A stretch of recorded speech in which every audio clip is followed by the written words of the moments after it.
Blessing the Lord again this morning. I get to send off these 12 devotionals to our inmates in the county jail.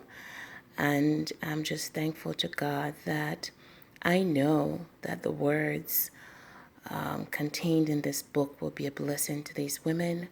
And I can't wait to hear their stories. My daughter made this little sign for them.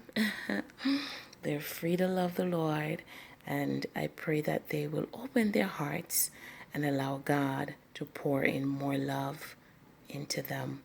Please be praying for this prison ministry, Impact Prison Ministry, and the Thread Project.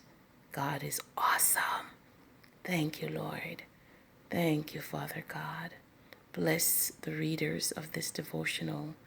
Change their hearts, transform their lives, and help every single woman to receive complete transformation in you, O God. In Jesus' name, amen.